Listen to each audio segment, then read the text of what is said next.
Today we're going to be working on choosing textures for your ink drawing.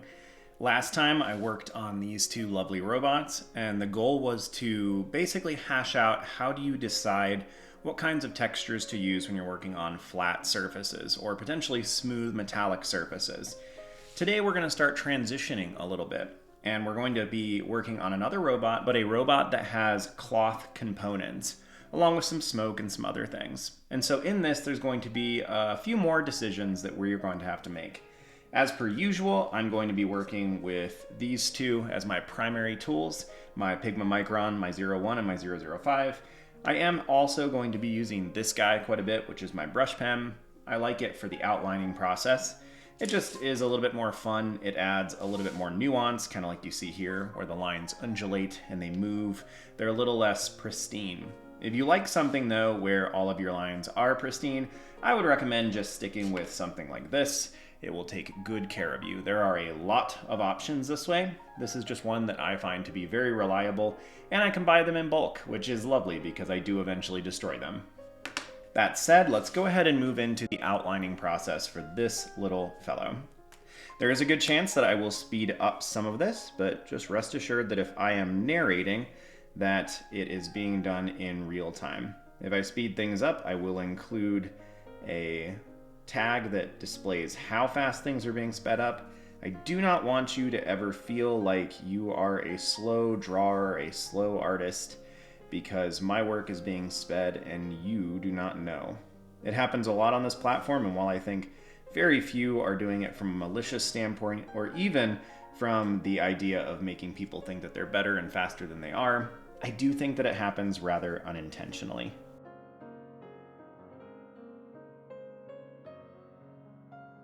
I am using this particular brush pen for this part of the process because I really enjoy it. And it adds this kind of subtle effect that makes it feel more as if it's hand-drawn. This is one of those things that I really love about actually working with physical products rather than working in digital formats. It's the thing that I always look for whenever I start trying digital art again, which I do pretty frequently, probably once or twice a year. I decide to give digital another try, and I'm always looking for something that approximates this kind of effect, where there'll be little inconsistencies. I know that might seem silly, and there's probably a lot of folk that is exactly the opposite of what they are looking for. When it comes to digital art, they're probably looking for something that is precise, but I rather like the human quality here. The fact that something is not totally perfect. That's what I'm looking for. To me, it makes it rather more interesting. I am going to be working here in the near future on taking these two strategies and blending them, and I will be sure to update all of you on that journey and show you the processes that I'm working on. There are some artists that I've watched over the years that do something similar. I'm going to be learning from them and trying to mimic that strategy.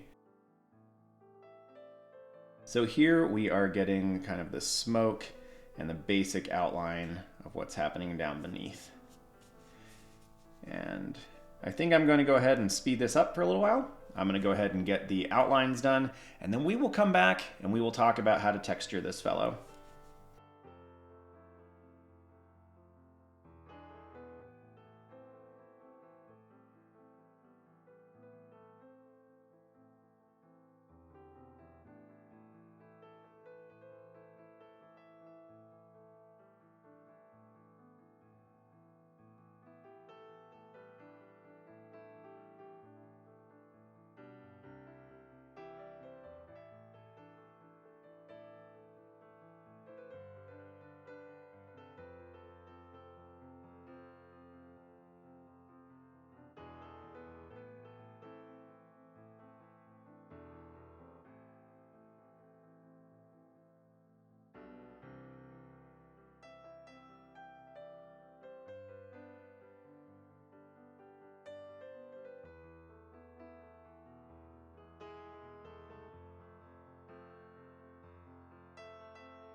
All right, I am ready to start actually working through the textures on this guy.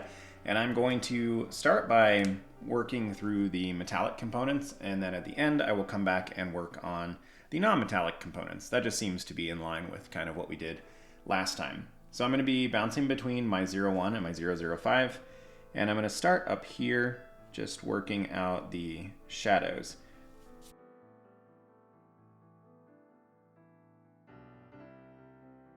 The idea here is that these surfaces should be mostly smooth, though like I mentioned last time, I'm going to include some marring to indicate where the surface has been scarred or messed with over time.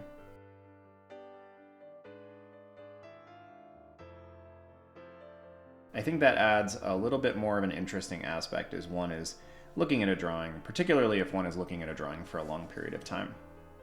If you haven't seen the video from last time, you don't need to, obviously, but it would be helpful because it goes over more of these things, specifically, trying to hone in on what you can do to get those textures just right, and also in the kind of difficult task of figuring out which textures you want to utilize when you're diving into something. I'm going to apply some cross-hatching here, as if to indicate perhaps that the metal in those areas is scuffed up somewhat.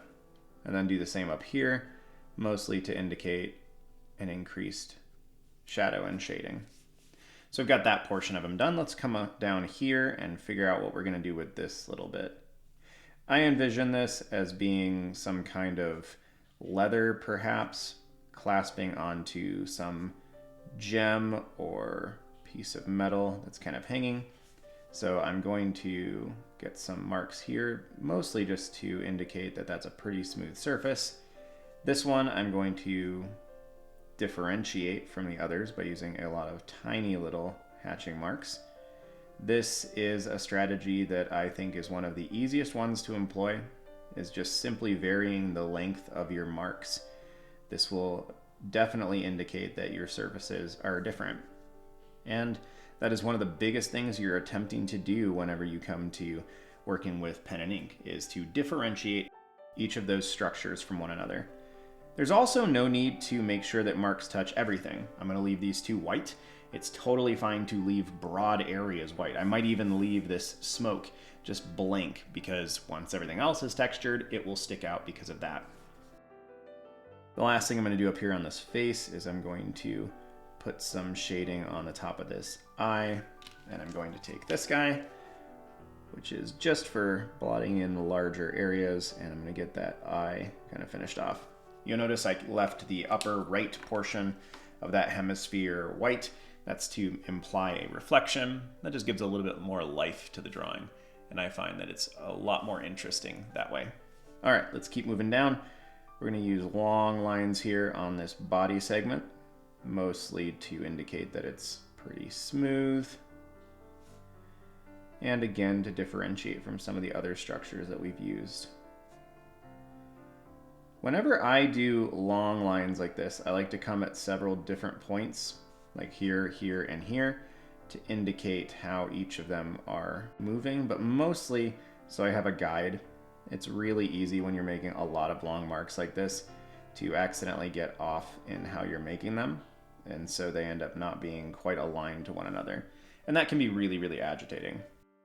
I'm going to do the same thing over here, though, because this part is going to be in shadow. I'm going to make the lines much closer together, and there's a good chance that I'm going to put some cross hatching on this later. But for now, we're just going to do this. Make these lines nice and long. And I think we can come into this arm, right? We're going to go ahead and use some contour hatching, just following the design of each of those features. And then the same thing here, but we're going to keep these marks very tight together. And then I'm actually going to do some cross hatching along the bottom of that to further darken it, and same there. And so that's rather handled. I'm going to accentuate that dark line there. And then I think we can come down to this arm. Now this arm is not quite as in shadow as the other, so we're going to mostly focus on some contour hatching on the bottom of it, and we'll probably do a little bit of cross hatching here just at the bottom, but not a lot. So this arm is far more in the light, and we want to have that visible. Gonna do some hatching on the side of this little hand thing, and a couple marks on the top just to indicate that we haven't forgotten it. It is in fact textured. And then this piece is beneath. It's supposed to be part of the knee, but where it is right now, it kind of isn't indicating that. So we're gonna go ahead and make sure that our marks for that piece are quite different in nature. So it's easy for the eye to see that those two are not the same thing. Sometimes that will happen. I notice that for me, when I'm working on large scale pieces with pen and ink, sometimes I will make some marks early on or trace over some marks from the sketching phase and not even really know what they are. And you got to be careful of that. This is one of those marks where I'm like, I'm not sure what I was intending with that earlier. I could go through and get rid of it, but you know what? It's not a bad lesson about things that you just kind of forget.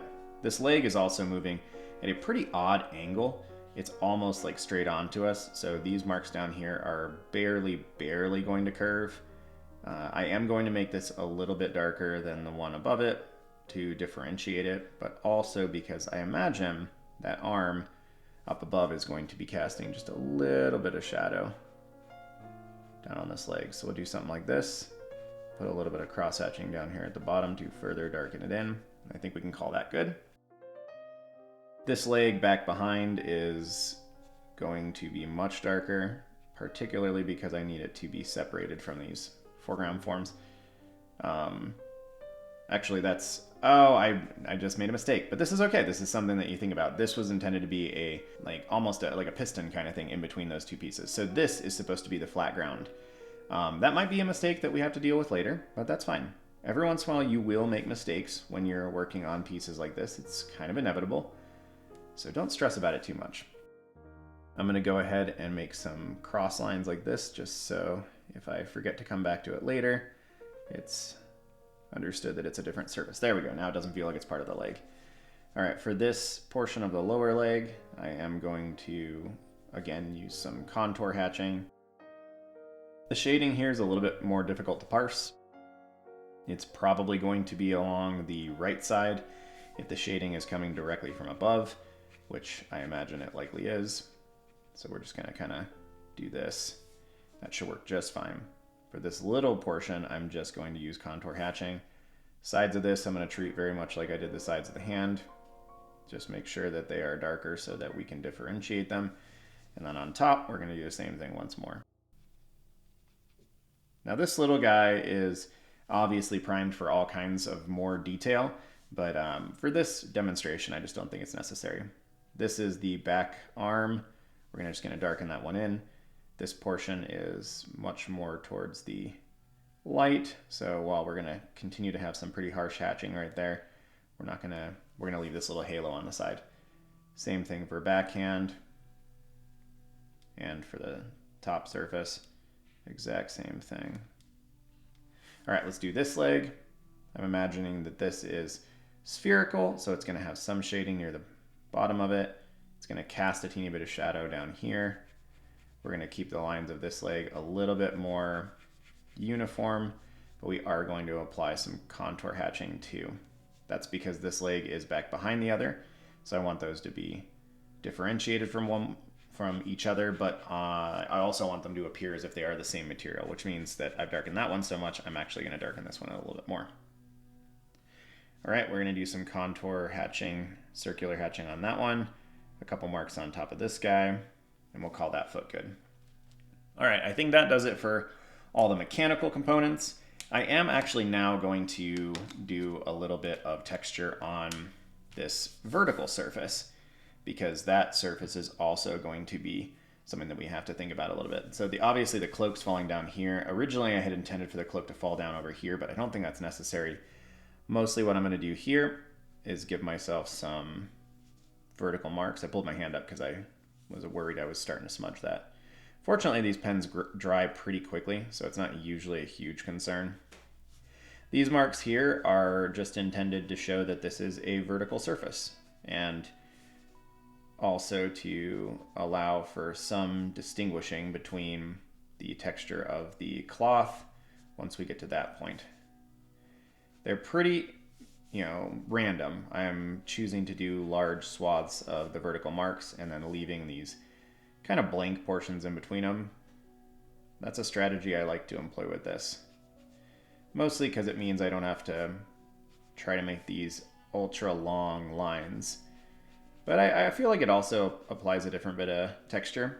The idea for this surface might be something like concrete, where it's smooth-ish, but not perfect. It's also an easier texture to match as we weave in and around all of these limbs that are kind of dangling down. Whereas if you do a pattern of some kind, which would be, really long lines like we did here, then it has to be precise throughout the entirety. Otherwise it sticks out like a sore thumb. So for this, we're not having to be quite as worried, and we get something like that. That still very much implies that vertical texture and gives us what we're looking for. All right, I readjusted the camera real quick. As light's starting to come in this room, it was starting to get a little bit harder to see the contrast here, so this should help somewhat. I'm going to do this side of the vertical surface now, and then I think we're good. I don't think I'm going to do a ton with it. It should be angled probably about like that. Part of me wants to do it straight and flat, but I don't think that's quite right. So we're going to do mostly just some little marks like this, kind of indicating that that surface is moving. This is being mostly done, so it doesn't look like we forgot it. I'm also going to do some dots here, which I will likely do at the end as well. And again, pretty much every time I do this kind of stuff, the idea is just I want each surface to look distinct from the other surfaces around it. And a lot of times it doesn't matter which strategy you use and you choose to employ. It's just a matter of it has to be different than the other things. Now, when we get to this space directly underneath of our character here, this space would be quite dark. Maybe there'd be a light portion in here, but the reality is if we leave that, there's a good chance it's going to look like something else. So I'm going to come at kind of a bizarre angle here, and I'm just going to hatch all this in, trying to work in an angle that seems reasonable for the angle that we did with the vertical line and for this line here, and mostly just darken in this area beneath our character. I'm not going to go all the way up to that little bar that I did earlier because I want it to look accurate. Now, I did just notice something. This is a good thing to notice. This leg would also be casting kind of a shadow here as it's sloping out that way. So I am going to redarken this in and basically darken down as if that leg, as it kind of leans backwards, is casting a shadow on the wall. And it would broaden out a little bit down beneath here. And then the same would be happening on the opposite side. So it would be kind of more like this, as those 2 feet are kind of heading towards each other. So that's going to give us probably something that's just going to feel a little bit better. We could do the same thing underneath this hand too. So if that hand is itself casting a shadow. You get a little bit of that implication here just because these lines are wider on the cloth. But that should give us everything we need there. So let's go back to our smaller micron and we will start working on the texture for the cloth components. So these are obviously softer materials and we don't want to mimic what we've done there. We're going to leave a lot of these just white, but I'm also going to do lots of small kind of intermittent hatching to indicate which direction things are moving. That's going to be a lot of how this is differentiated, is the fact that these textures are going to be moving and undulating quite a bit more than our metallic textures. So rather than everything moving in exactly the same direction over a large area, these are going to include more curved hatching points. I rather like this kind of hatching. It's a little bit easier to do over time. Each batch of marks, you get to choose individually how you're putting them together, and the evaluation of whether what you're doing is working or not, it just seems a little bit easier for me. Now, this hat is kind of an interesting thing, like the brim of the hat is kind of an interesting thing. I could very much see just making my lines horizontal, in alignment with the brim. If this was casting a shadow, it would give us a nice shape down on there. We could even make the marks, and that's actually how I'm going to do them, is trying to go in line with the brim itself. So over here, they're going to curve that way, and then at the edge, they're going to kind of curve like this. There's a lot of different ways you could do it. It doesn't really matter. It's just about being consistent once you've made a decision. The hardest part is really this corner, because at that point, the marks are going to shift and go the opposite way. I also am noticing right now, not a big deal, but am noticing that the brim itself doesn't appear to have any dimension. It appears to be totally flat. I might be able to mitigate that by coming in here on this divot and actually shading that in. That does help. That makes it feel a little bit as if it's got some depth to it. I'm also going to put some notches around the brim here, which indicate that it's kind of folding under itself. All right, that should work for the hat. Let's come down to this scarfy thing. Gonna be kind of the same idea. We're gonna use lots of contour hatching marks that are going to be intermittent and changing their texture to indicate how this scarf is moving. Obviously the lines are gonna be really curved on the left and right sides, and then they're going to be much more, right here in the middle, they're gonna be straight up and down. But not for very long, and even though it might be longer in reality, it's good not to linger on that because our eyes often don't know how to interpret those kinds of marks. So much of drawing is not representing reality, but giving the mind of whoever the viewer is enough detail to understand and construct a visual understanding of the object, the image, the scene. Obviously going to be a little bit more hatching right up here against the edge because that scarf thing is going to be casting some shadow, so I'm going around and doing that first. Then we'll start moving around things. I tend to try to work left to right on my drawings because I'm right-handed. It eliminates the highest amount of smearing and smudging possible, but that's going to change dramatically if you are left-handed. Let me know in the comments below if you are left-handed. I kind of always wish I was. There's certainly more of a stereotype about left-handers being more creative, and that does seem to be accurate. I noticed that a disproportionately large percentage of my upper division art students were often left-handed. So you might notice what I did here. I curved this, and what that immediately did is it made it feel as if this cloth is wrapping around something underneath. So the direction that you include your hatching marks on as you move down here is going to have a dramatic impact in what the assumption is about what's happening beneath the cloth. That is a very, very hard skill, but it is a very important one. And if you want to do much work on these kinds of things, it's a skill that is always going to be good to practice. I'm making some holes in this. You can see immediately they look like holes because I can mimic that intermittent hatching that we had on the side, and it makes sense pretty quickly. These little marks here are indicating that the cloth is going over that surface. I'm going to do some here to indicate that they're moving the opposite way as well. This back portion is a little bit difficult, but that should suffice. I think that mostly makes sense. We'll do some long hatching marks here, but we don't want to mimic the texture back behind too much. We'll come back over to this side, which should be mostly dry, so I'm not worried about it. Because it's mostly in background, I can hatch it like that. All right, our last decision to make here is what to do about the smoke. And I am very much leaning toward, I am just going to leave it white like this. I think that is then going to be the only surface on here that is entirely white, so it sticks out and it's contrasted really nicely. There is another way to do this, where you could do lots of very curvy hatching marks, and it will make it look as if it is a like billowing smoke. I'm going to put a little bit of hatching here on the eye just to indicate that that eyelid itself is casting a shadow. And then I'm going to do a little bit of hatching on this smoking apparatus. And I think we're good. So I hope that was beneficial for you. I'm just talking and working through a drawing and thinking about how I'm applying each of those textures. A lot of this happens innately. The more you get used to drawing with pen and ink, the more these decisions will happen in your unconscious mind.